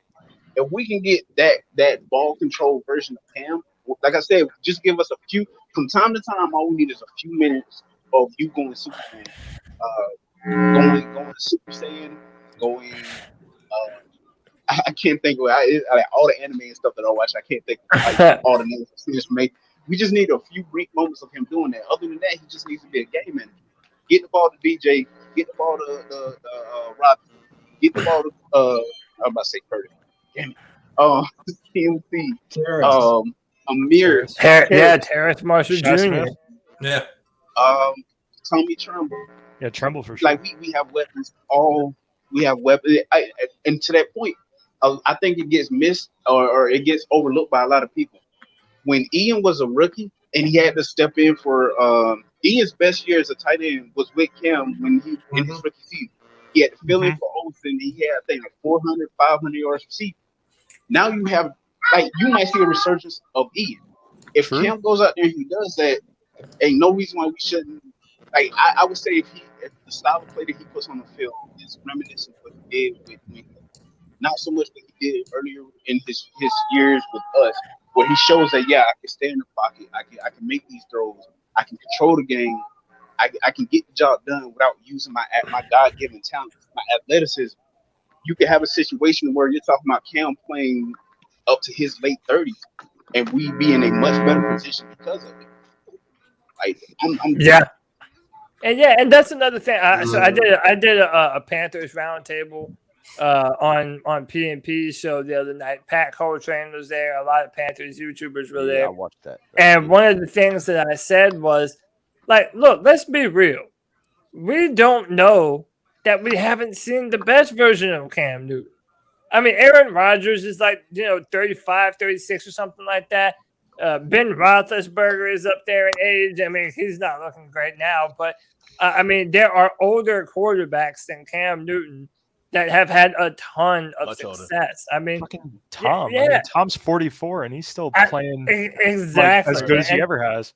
And Tom is kind of an anomaly in his own That's- right. But that's even, true, but that's why I also tried to name players like like Ben Roethlisberger, and Aaron Rodgers, and Phillip Rivers, and look at Drew Brees' old dusty ass was playing into the playoffs into his late 30s. So so it's like there is no reason for us to think that it's absolutely impossible that Cam Newton's best football is still left out in front of him.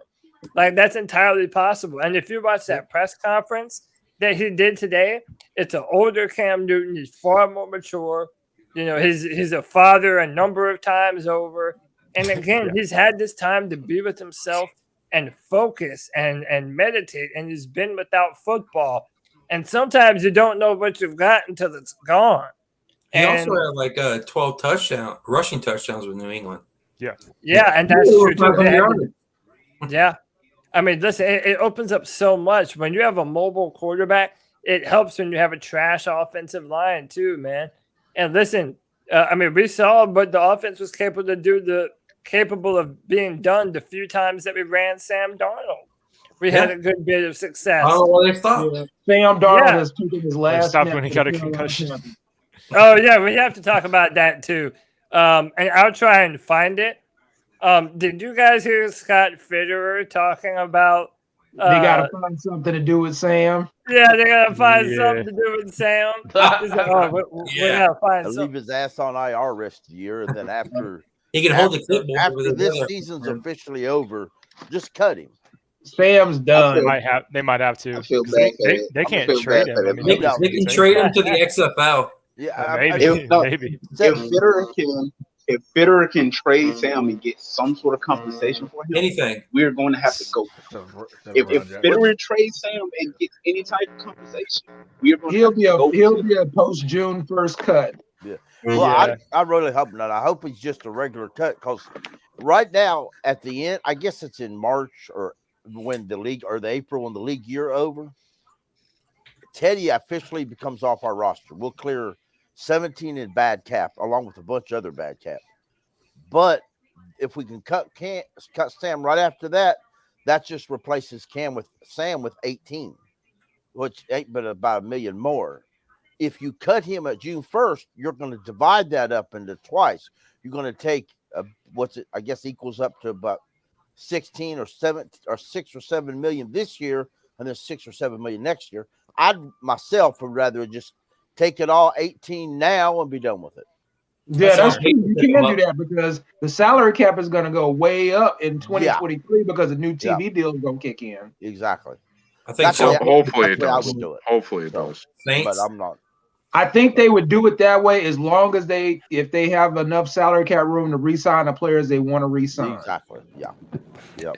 Yeah. Hey, do we all think that Sam Darnold has played his last snap as a Carolina Panther?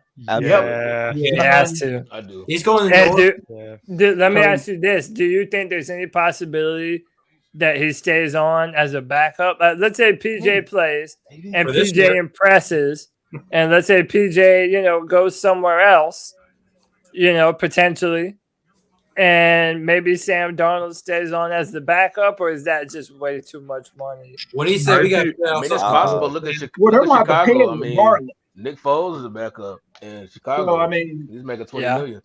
True. I think he's going to got to pay the $18 million regardless. So I mean, they could possibly keep him as a backup. Well, so here's the thing that we got to remember is I'd rather this not. is I mean, this is PJ's last year on his contract, so we're gonna have to be looking for a backup quarterback next year if we cut Sam. So I'm okay with keeping Sam as a backup. I'm okay with keeping PJ and Sam next year if you can. Have Cam be the starter, then PJ, then Sam. But that's only if you can re-sign PJ. I'm okay with Sam being a backup. He's not the quarterback that I want him to be. Until after I get everybody else re-signed. I want Gilmore re-signed. I think Dante, Basson. You got all these other guys. Jermaine Carter got to be re-signed. Frankie Louvu. Yeah. I think you got to think about the locker room and team cohesion. because I'm fairly certain if you keep Sam on the team, Robbie's going to be having PTSD from all the years he's wasted with Sam. Yeah, You gotta take the bad fruit off, man. What you could do is whether you cut Sam in April before the draft or after the draft, or on March, or wait till preseason, you're still going to pay whatever you're going to pay. You're not really going to. So what you could do is wait till the draft, see if somebody that maybe fits the skill set you want either falls to you, or the team's actively looking at quarterbacks. They just are. I'd rather myself fix up the offensive line. I don't think this upcoming draft is loaded with skill sets, but or quarterbacks, really. Or with quarterbacks worthy in the first, but it may happen anyway. But what I would rather do is find a rookie to be your backup and maybe a veteran just in case, and then kind of sort it out later. Whoever happens, the Bills have done that for a little while. Fact is, their backup, it slips my name right now, but used to believe Mitchell Trubisky. Yeah, he's going to be a free agent this year. To me, it would be a no-brainer to bring him in as a backup, or him as a guy who, okay, per se, you keep Cam, you're going to bring Mr. Trubisky in as a backup behind Cam. I think a lot of this offseason, as far as free agency, outside of our free agents and the draft, is going to consist of offensive linemen. Yeah. And I haven't started scouting college players yet. I haven't started looking deep into that. But apparently, from what I'm hearing, it is a very deep draft for O-line. So yeah, that's what we need. Yeah, there's not a wide selection of free agent offensive linemen that you really want. Cleveland just locked up one good when their guard. They locked him up with a $48 million contract extension. Is Brown still a free agent though, right? For Kansas City? I tell you who's rumored going to be cut or going to be let go by the Jaguars is Norwell. There's a lot of rumors that he could be released or free agent or something. I'll look real quick, but I've heard on Twitter, but a lot of people said he won't be. That the Jags will cut him because his cap's high. They need a center. We need a center for sure. Yeah, we got to get one because Paradis, his contract's up and he's major injury. He's done. He's done. Hey, they got a center from Iowa that everybody's talking about. Is really good. Yeah, I saw that dude. That's what everyone's been tagging me and posting. I have some people that are already wanting me to look at him. And dude, I would damn sure take a center in the first round, man. Especially after seeing what we've had, man. And listen, shout out to off grid. We need another Ryan Khalil, man. Ryan Khalil was the lifeblood of our offensive line for You could probably trade down for it. Center and left tackle. Yeah, guards we can find, but center and left tackle, and do not bring what's his name back? John Miller. Do not bring him back. No. Nah. Yeah. Or Dennis Daly. I would sign myself. I would depending on how much you wanted, but I would sign Andrew Norwell and let him compete with the rookies we have now. Deontay Brown's got to start next year. If he isn't, he's a bust. Yeah. He needs to start this year. I let Deontay Brown play, and I bring in Norwell and let him compete with Michael Jordan. Yeah. Well, which one of the left tackles would you have that's going to be available? Well, unless they get re-signed. Now I have to throw that in there. Would Kansas Aaron City Armstead or Cam Robinson? I mean, Armstead, he would cost so much. Bring him in. Washington has Charles Leno Jr. played for the Raiders last year. He's an unrestricted free agent. Next week we can look at him and see what he thinks. But would you be comfortable trading the first round pick for an offensive lineman? Maybe no, because they're going to have to use that You're going to have to use that first round pick to trade back to recoup second day picks. Well, we could trade back and still trade the first round. The only left tackle I'll do that for is Trent Williams. And Trent Williams isn't going anywhere. I was going to say 49ers aren't going to let him go anywhere. To answer that question, though, I would say Teron Armstead is a far better player than Cam Robinson has been for the Jaguars. for sure. Cam would be cheaper. The Seahawks. Yeah, he would be a lot cheaper. But again, like, how many Band-Aids are we going to continue to put at the left tackle position? You know, right. like, and by the way, and I said this too, man, and I don't care if people are tired of hearing me sound like a broken record, dude. We still have no idea what we actually have in Brady Christensen and Deontay Brown. Mm-hmm. You know what I'm saying? Like, we're out here writing them off like we have to spend a whole nother draft on nothing but offensive linemen. Like, we don't even know that that's true, man. They haven't even gotten a chance to prove themselves. So we might already have a serviceable guard on the roster. You're right. I would like to see I would like like to see bring in somebody to left compete. tackle. I would like to see Christensen at left tackle with Blastoise to his right. I mean, like right now. And then if they play, because they seem to play well together. So whatever side, like I say, whatever side, Mo needs to stay on the right. That Christensen started the position he played in college. I believe they said Blastoise was a left guard in college. Then we put him there. Is he still hurt? Michael Jordan to the right side. I think they designated him to return. He should be coming off soon. Deontay Brown, a left guard or a right guard? I thought he was a right guard. Well, I thought he was right. He played a little bit of both at Alabama.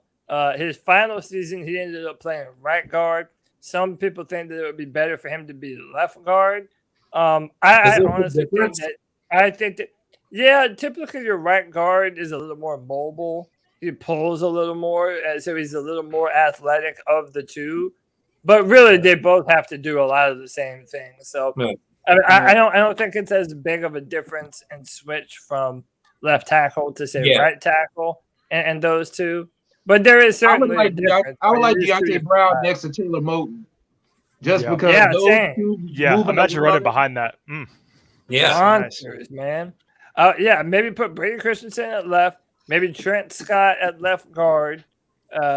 Michael Jordan's fine at left guard. Michael Jordan's been solid at guard. Leave Michael Jordan at left guard and Deontay Brown at right. Yeah, he needs to continue to prove it, and he's definitely trending in the right direction. I think earlier on, Michael Jordan had some stinkers, but then he's sort of gotten more mean, more aggressive. And listen, we know that they like him, man. They really like Michael Jordan a lot. So, they're doing with Michael Jordan that we wish they would have done with Brady Christensen. Put him out there and make his mistakes. Michael Jordan's only 23. Oh yeah, he's really he's a young guy too. Could you imagine if we're in a situation where it's like for as bad as the O-line has played, we actually had the pieces on the team and they get them out there and the guys start to gel. So then we go into the next season with Cam locked up with the potential of having a much improved offensive line and skill position guys getting more comfortable in the offense, and the defense is just young and fast and ready to get. Like, you could be legitimately looking at, I don't want to say dynasty, but you could actually have a fucking scary Panthers team for years to come. Yeah, for real. I'd like to see that, but I think the only way that we're going to get to that point is if we actually come up with some sort of, not necessarily rock solid, line setup, but we can't keep shuffling everybody around every week. You aren't going to be able to build consistency. I know it's the NFL. I know you got to deal with what you're handed to you. But by this point, we should have had this figured out. Yep. The fact that we're going into week 10 and we still haven't figured out our O-line, and I know that we've had injuries, but the fact that we still don't know what our best combination for O-linemen is, it's kind of sad. It's roster management. I think David out consistency on the offensive line is the key. It is. We're talking to him. That's huge. Yeah. Whenever I'm working with guys that I've worked with for a long time, I know that he's going to be doing this. Mm-hmm. He's going to be doing that. So that means I need to do this in order to pick up all the work that needs to happen. Yeah. And if you're shuffling guys in and out constantly, it's not like you can just take a square piece and put it in a round hole. It's not like that. Yeah. So we need some sort of consistency, and they need to step it up, and they need to figure it out now. So that way we know what we have going into the offseason. Yeah, we can't keep having. If we believe like the Panthers, like C3, Cody, you guys, PMP, Aaron, Keep Pounding TV, with Big Cat. If we believe like the fan base and the movement we had online, Twitter and everything, if we believe that influenced the organization to bring Cam back, maybe we should like try to get something like this for Deontay and Christensen, so that the coaches are like, oh, they're actually good. Let's put them out there and let Well, them play. man, listen, if they've been listening to us, I've been shouting it from the rooftops this entire season to see more of these dudes, man. Hey, but real quick, Nick, I know you have to go, but I wanted to play this for everybody before. All right, did the wrong one. Hold up. I wanted to play this because I got the quote or the video of Scott Fitterer talking about Sam Darnold. I'll play that for you guys right quick. We're excited about PJ coming out this week and playing for us, and I think he's going to do some really good things for us. Sam's going to go. We're going to have to do something here with Sam. He said Sam's gonna go. Well, we're gonna have to do something with Sam. Dude, that sounded like a mob boss trying to speak easy about the guy that he just put a hit on. Dude. Yeah, that's not Sam going on IR. We got to do something with Sam. Sam's got to go. Yeah, Sam has to not be a Carolina Panther. Well, they anymore. did put him on IR today, but I understand. Yeah. But Nick, I know you got. Hang on, real quick, Nick. I know you got to go, brother. Give me a score prediction before you head out here, man. What you thinking? All right, I'm going to give you two different score predictions. If Kyler Murray plays, it's going to be, I think it's going to be 35-21. If their backup plays, I think it's going to be 24-21 Panthers. That's fair. I like that. Because I think PJ can get it done. It's just if he gets in that mindset and he doesn't throw picks and the receivers do what they need to do, which I know it's asking a lot, but as long as if all those things line up, I feel like we should very easily put up at least 21 points. It doesn't matter who's playing on the other side of the ball. Yeah, so. I like that, man. I like that. I think our offense maybe gets going running the football. I'm pumped, man. We can't drop any more of these games, dude. But Nick, my brother. Cody, don't forget too. We got Christian McCaffrey back now, man. Yeah, I know, man, dude. I know, and you know what? He was quiet last week, so yeah, man. And he still had over 100 all-purpose yards. It's amazing how he can get 100 yards and be like a quiet game for him. You know who holds the 6th and 7th spot in the NFC standings right now? Who? Atlanta and somebody else. Atlanta, really? Oh my god! And New Orleans. Dude, this is New Orleans gonna drop because they lost Jameis. Yeah, they're everything is out in front of us. I was so worried about Beckham joining Saints too, man. So I mean, if we can beat Atlanta and the Saints and keep the balance relatively high, we should make the playoffs. We gotta beat the Buccaneers at least once too. Yep. That should be dude. I hope when we go into Week 15 that we are undefeated in our division. That's my goal. One thing that nobody wants to talk about or look at. A lot of people forget it. Cam Newton, this guy, has never lost to Tom Brady when wearing a Panthers jersey. He gets hyped for those games. Ever. Yeah, that's true, man. Maybe Cam can keep that magic going against Tampa Tom, dude. But Nate, man, tell them how they can get a hold of you, man. Or if anything you want to promote or put out there before you go. So you can catch me on Instagram at Monty's Motorsports. I'll talk to you about anything: football, movies, cars, you name it. I'm down to talk about it. And yeah, I'm gonna try to actually be on the show Sunday after the game. So I'm looking forward to that, and I'm trying to see if I can find cheap enough flights to go down and see that Washington game because me and Josh were at Cam's last game as a Panther and also the game in New England where he got hurt. So I think it's only fitting for us to be at his return home. Right. So I got to see what I can find for flights. So if anybody can find cheap flights from Massachusetts area down to Charlotte, send them my way because I'm definitely looking. So which game was it? For the Washington game. Yeah. So, dude, flights are like $500 round trip, nonstop. Yeah, it's expensive. So yeah. But all right, guys. Well, if I don't see you Sunday, I'll see you guys next Friday. Oh yeah. Hey, shout out to my brother Nick Montero for Yes, joining sir. the podcast again. Love you, brother. Keep Glad you pounding, could join bro. us, man. Keep Love pounding. you too, guys. Keep pounding. Yeah, man. Keep pounding, man. So yeah, man, I kind of want to, unless there's anything else that you guys want to talk about, anything specific, I want to jump into to some score predictions, and just give me any final thought that you have about the Carolina Panthers playing the Arizona Cardinals. Give me your score predictions. What are some of the matchups that you want to see? Hey, so I'll give you a good one. They have Isaiah Simmons and Zaven Collins on their football team. Two linebackers who I was a big-time fan of when they were playing in college. I kind of worry about our offensive interior. I kind of think that maybe it would benefit the Panthers to roll PJ outside the pocket, man. Get him moving. Don't let away the from Arizona Chandler Jones. Yes. Don't let them pin their ears back and get aggressive. Get the ball out of PJ's hands and let PJ use his feet a little bit, man. Let him throw the football on the run.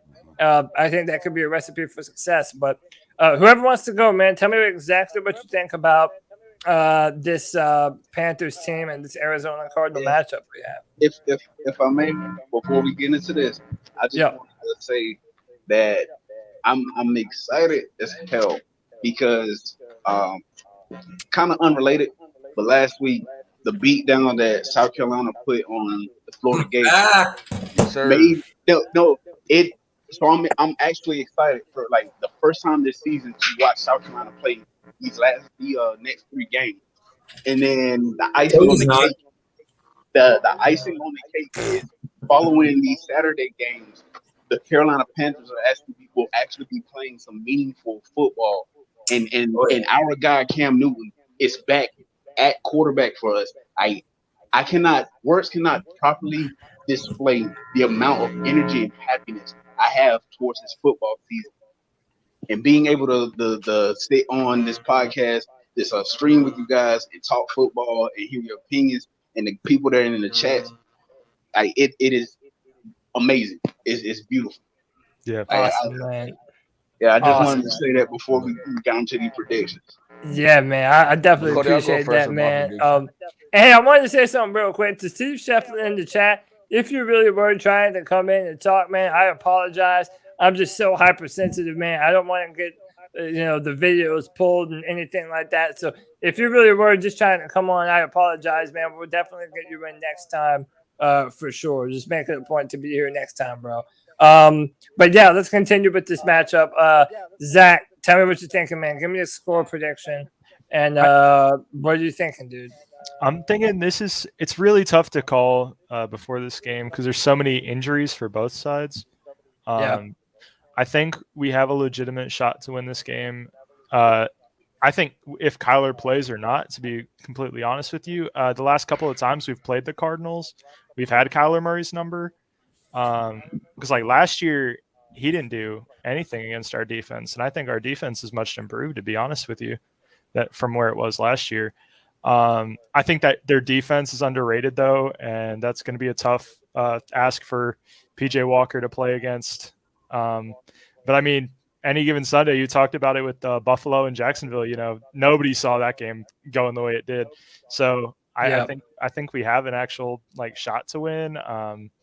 And I think the team's gonna be fired up with Cam being back. Even if he doesn't play at all, I think just his presence, will fire everybody up and give them an extra gear. But like a score for me, I think we still probably drop this one. But I think we do have a chance to win. But I think the score would probably be like 34-24, maybe something along those lines. Okay. 34-24. Yeah. That dude, and again, that's competitive, man. If we're able to be competitive in this game, that gives me a lot of confidence going forward. That we might just be a Cam Newton away. If Cam Newton's able to get back in this offense and really start doing things, then we have a potential that we have not seen the best version of this Carolina Panthers team yet. So, yeah, man, I'm pumped for that.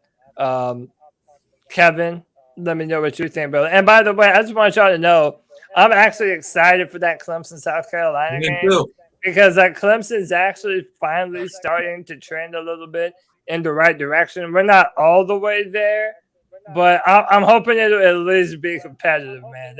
How about this? This might be the first time in years that Clemson and South Carolina is competitive. So it's been a while. It's been a minute. Yeah.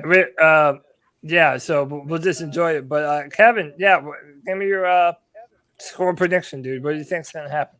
If Colt McCoy plays, I think we win 17-10. Wow. If Kyler plays, we lose 28-14. Awesome. All right, and that's reasonable, man. It's like Kyler Murray's an MVP candidate. Yeah, he's balling out of control right now, man. So if he's playing, why wouldn't you might play? I don't know. He might be out. Yeah, true, and that's another thing, man. If they end up having a bunch of players hurt, hey, this might be our time to build some momentum in the right direction. I mean, we're undefeated in the NFC South. And if the Falcons and the Saints are the only teams in our way, bro, we're going to be all right, man. Yeah. We're going to be all right, dude. So let me see. SC Based, I appreciate you joining me today, bro. What are you thinking for the score, man? What's your score predictions? I got a feeling Kyler Murray is not going to play. So with that being said, I'm picking the Panthers to win 24-21. I think the defense is going to create 2 turnovers like they did last week, and had it not been for Sam Darnold, those turnovers should have been 14 points. Yeah. Well, both of those For turnovers. sure. So if they play the way that they've been playing, and Hassan Reddick sneaks around the edge, gets maybe 1 or 2 sacks. Gilmore's had to pick him in the last 2 games. I expect that to happen again as well. Shaq's been playing lights out.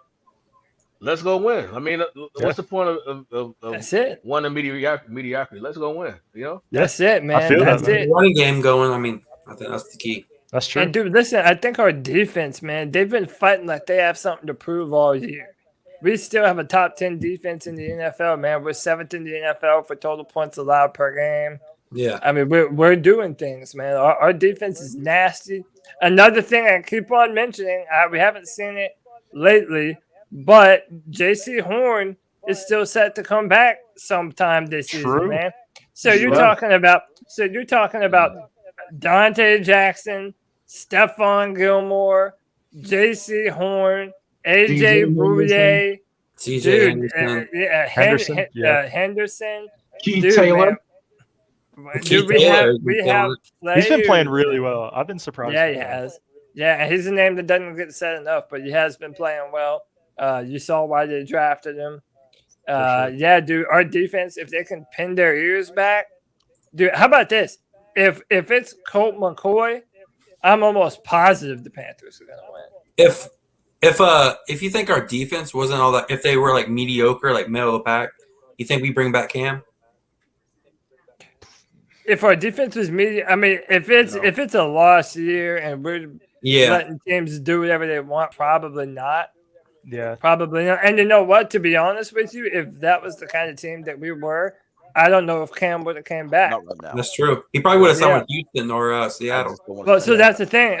Apparently, the rumors were that he turned down Seattle and Houston.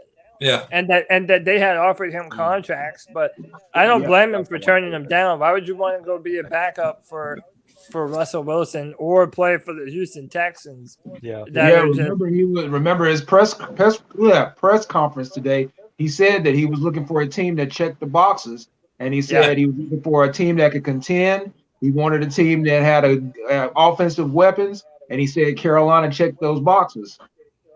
Yeah. Dude, I'm so pumped, man. I'm so pumped up. Oh man. All right. Who have I not gotten a prediction from you? Drew, tell me what you think, man. Give me a score prediction. Score prediction: Carolina 21, Arizona 16. I like that 21-16. I like that. I like that a lot, man. I'm hoping that's what happens. Kenneth, Panther Pickle, tell me what you think, man. The Panthers gonna walk out with a W or what? 32-28 Cardinals. Oh, okay. Competitive before the Cardinals. I like that. Yeah, man. Listen, I mean, it kind of is dependent upon Kyler Murray, man. If Kyler Murray plays, I'm kind of on Kenneth's side. I think it has a possibility to be a decent scoring game. I'm hoping that the Panthers can sustain some drives. Dude, fuck it. I'm just going to go out on a limb. On the Tuesday night show, I picked the Cardinals, but that was before all this news and all the craziness happened. So I think we all feel like we have a shot in the arm. Our defense, our whole team has a shot in the arm. I'm going Carolina Panthers 20-17. 20-17, man. I think that should be enough to get us through and provide some energy for this football team right now, man. I want to put a little bit of pepper on what I said.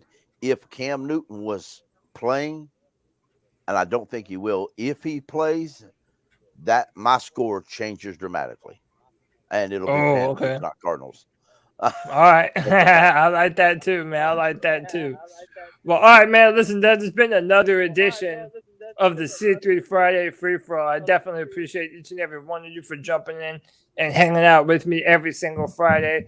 Listen, man, every Friday at 7 p.m., you already know where it is. You can come on and be a part of the longest-running Panther podcast on YouTube, the C3 Panther podcast. Help us get to 3,000 subscribers. We're less than 100 subscribers away. Please tell someone, tell a friend, be a friend, tell a friend. Hit the subscribe button, hit the like button. Panther family, you already know what time it is. C3 fam. Until the Sunday post-game show at around, I believe it'll be around 7:30 Sunday because we have a late game, 4:30 in the afternoon against the Arizona Cardinals. But until our post-game show on Sunday, keep pounding. Keep pounding. Go